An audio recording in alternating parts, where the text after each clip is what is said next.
one-man show, but all because he remembered the order of his guru. And then finally he said, well, there's not much effect here. And then he said, why not go where there are more foreigners? So I said, I'll go to America and preach.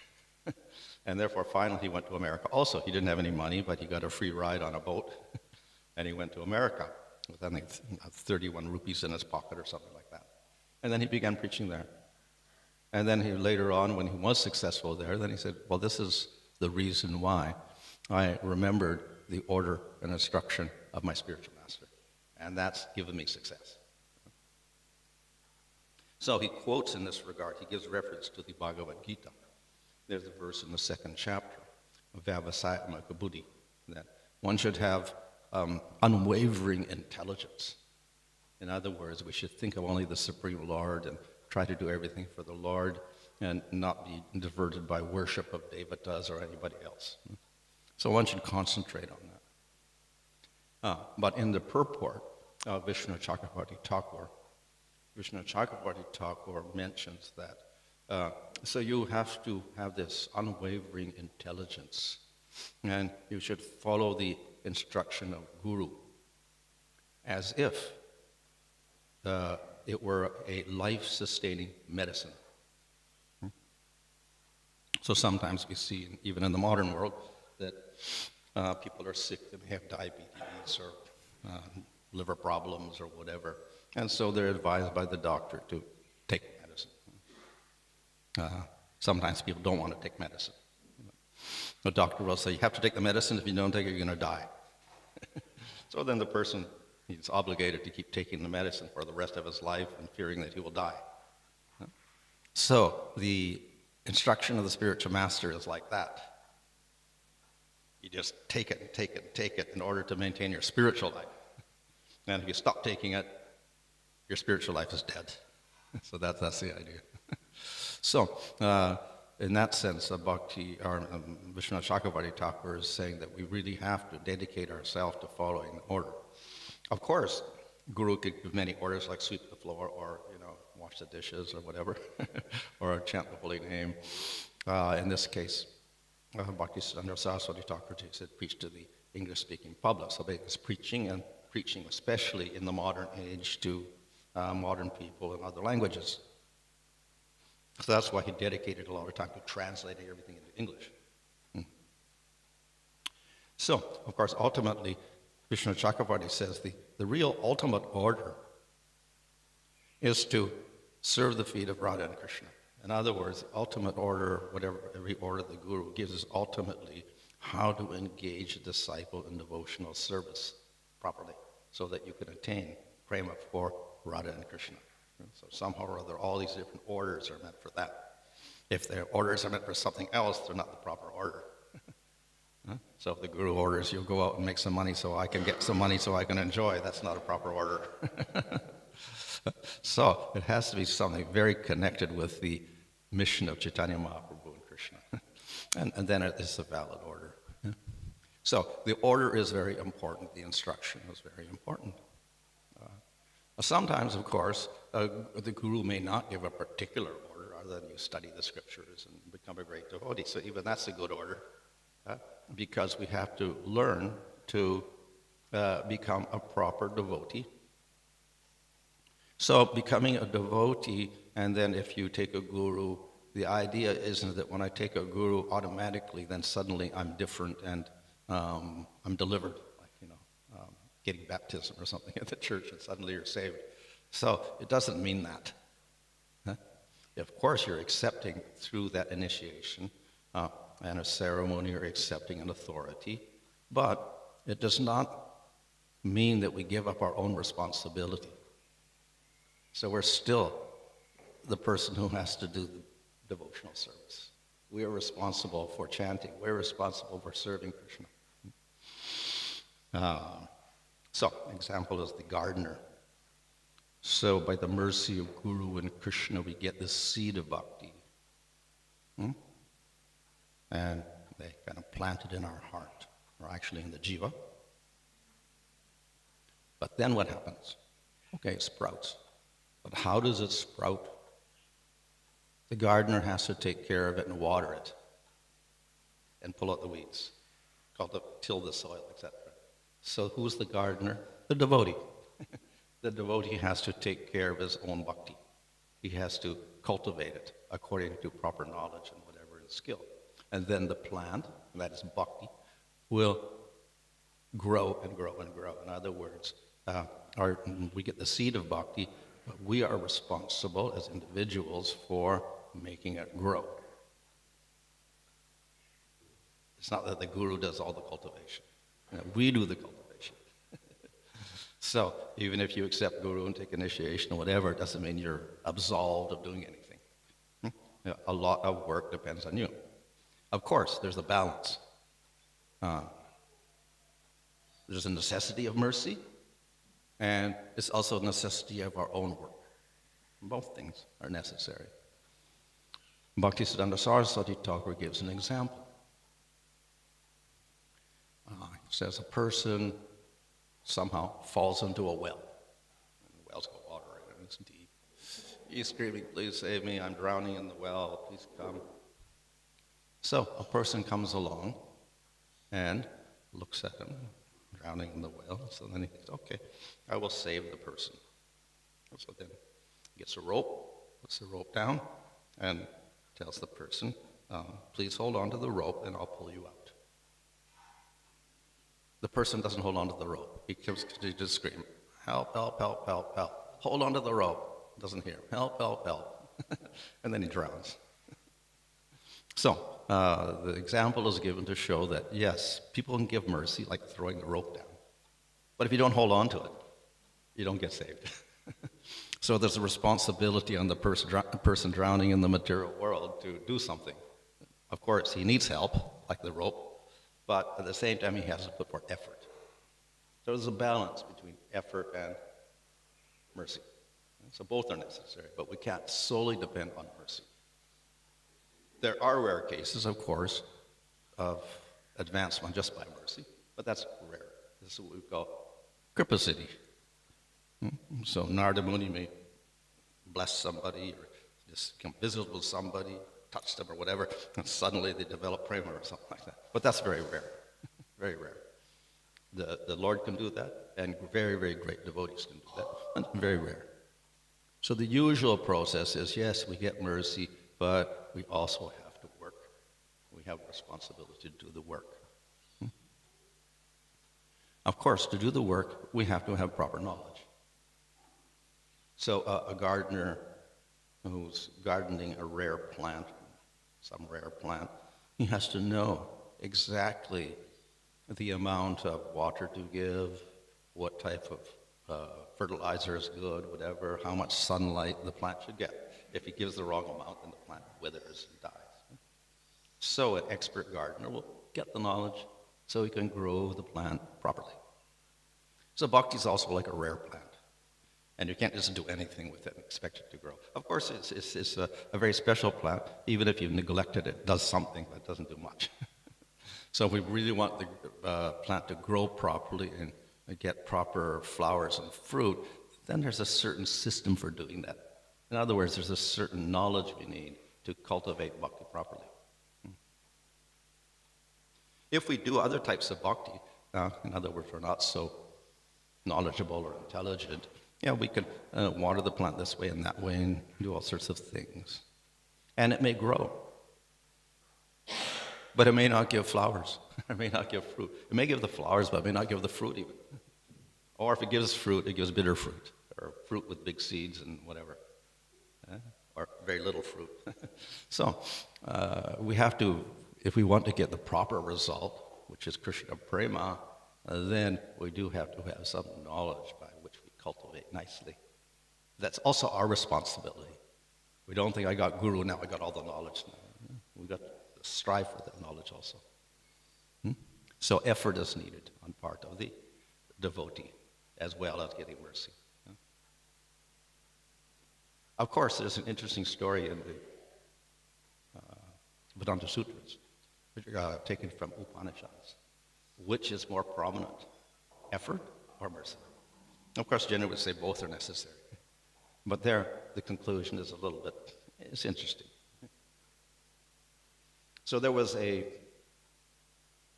guru, household guru, in Vedic times, living in his ashrama, and he had students who he taught them the Vedas. And so that's the general function of the guru in ancient times. He would teach the Vedas. So there were students there, brahmacharis, and for some years, the guru was teaching Vedas, how to chant properly. They would memorize, they would learn the meaning, they would learn how to employ those mantras in sacrifices properly. So everything has to be done exactly, otherwise the mantras are useless and the sacrifices are useless. And learn everything exactly. So after some years, they had learned enough, so they got their degrees, so to speak. They graduated. Okay, you're qualified to be a priest. You're qualified to teach Vedas to other people. So then, most of them went home. And then they got married, had children, and were teaching Vedas to others. One student did not go home. He stayed with the guru. And he was thinking, the guru was taught, but he has not taught everything.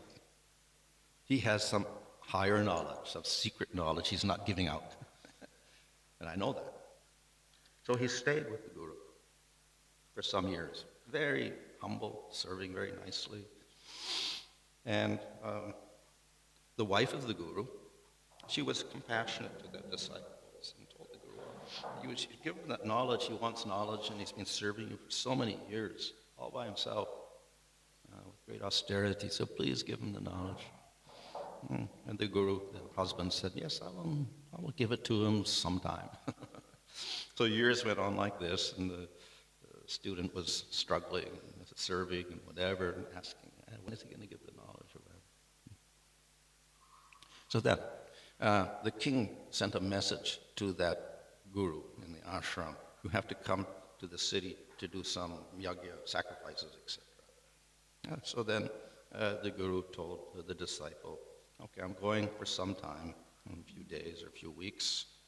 In the meantime, you have to stay here, and you have to take care of the fires, because every day it was a duty of the disciple to put oblations into the fire with mantras into the worship, and the fire had to keep, it was lit all the time, so he had to keep doing the sacrifice every day. So he entrusted all the fires to the disciple. And so the disciple said, yes, fine. So the guru went away. And then the disciple, student, was there. He was doing the sacrifices and offering oblations to the fire. And he was thinking, how am I going to get this knowledge? Higher knowledge, spiritual knowledge. And then suddenly, out of the fire came these divine-looking, effulgent beings, like devatas or something. And they said, we know what you want. You want this higher knowledge. We'll give you the higher knowledge. So then the student said, yes, please give me the knowledge. So then they began teaching him. They gave him all this knowledge. And they disappeared. And the student was very, very happy, satisfied. So just after the Devatas disappeared, he had the knowledge, and he was feeling very happy, the teacher came back. And then the teacher looked at him and said, what happened? You look completely different. You look effulgent or glowing like this. What happened? So then the student explained everything. I was doing this sacrifice, and these Devatas appeared, and they said, you want knowledge? So I said, yes, so I got the knowledge. So he explained everything.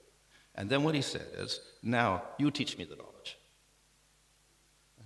So the message of that is that though he did get knowledge from another person, he went back to the guru and said, you give me the knowledge. So the knowledge had come to the guru. So this means, this is to show that the mercy of guru is necessary for your spiritual advancement. And actually, more mercy. It's more mercy than effort. You put forth effort, but the mercy is also there. So he understood that principle, and therefore, even though he got the knowledge, he went back to the guru and said, you give me the knowledge.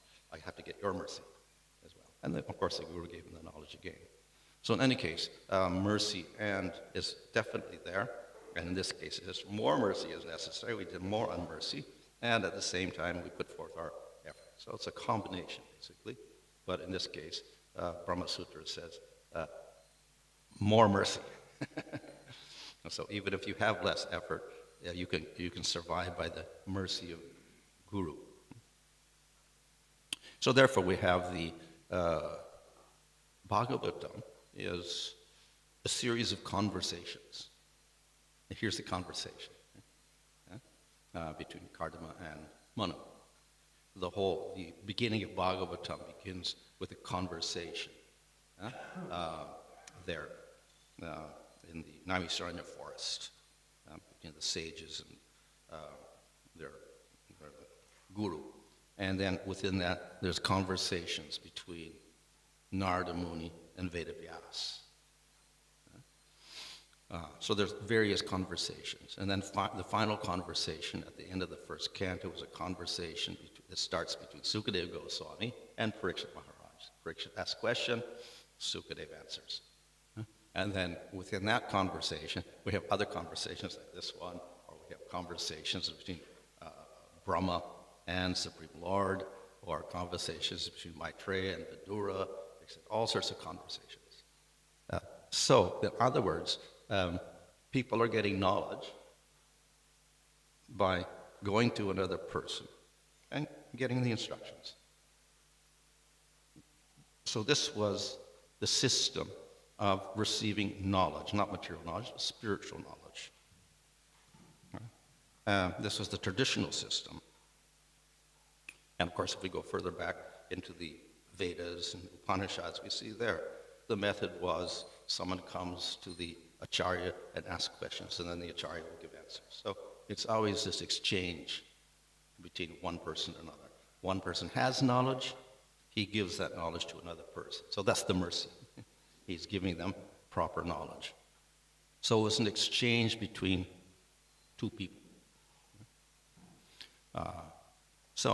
And this was the system, and this system turns into what we call a parampara, a succession of teacher, student, teacher, student, teacher, student, like that. And so we can trace a parampara that way, a line of teachings which is preserved, or a line of mercy, we can say that is preserved. So we can trace a parampara through teachings. There's another system, tracing a line through mantra. The guru gives a mantra to the disciple, secret mantra. And the disciple has a mantra, secret, then he will give it to his disciple. And then that disciple will take the mantra, give it to another one. So that's called a diksha parampara, passing on the knowledge through a mantra. So that's what we call a pancharatric system, a system used often in deity worship, because those mantras are to be used when we worship the deity. So that's a diksha parampara. So we have these different ways of tracing the knowledge coming through a mantra, or knowledge coming through general knowledge, or knowledge of Bhagavatam and Bhagavad Gita, etc., being passed down. So that's a shiksha parampara. And both are valid, both are scriptural. Most of the Bhagavatam is by teaching, not by mantra. So therefore it's largely a shiksha succession, which is illustrated in Srimad Bhagavatam. So both are important. Bhaktisiddhanta Saraswati Thakur, though he did give diksha, receive diksha, he gave diksha, etc., giving mantra, emphasized the shiksha line. So if you look at our Bhagavad Gita, we have a parampara there, succession. But it's actually a shiksha line, not a diksha line. It is based on teachings, not upon who gave mantra. So anyway, the mantra and the teachings are given by the guru to the disciple. And this way we get a succession of knowledge going on. But then the question will come. Of course, the knowledge is there. And the knowledge, of course, is knowledge of Scripture. So we don't just have our own concocted knowledge, knowledge of material subjects. That's not what we're passing on. We're passing on knowledge of Scripture. But then Scripture itself is subject to interpretation, and different people, even wise persons, sages, will have completely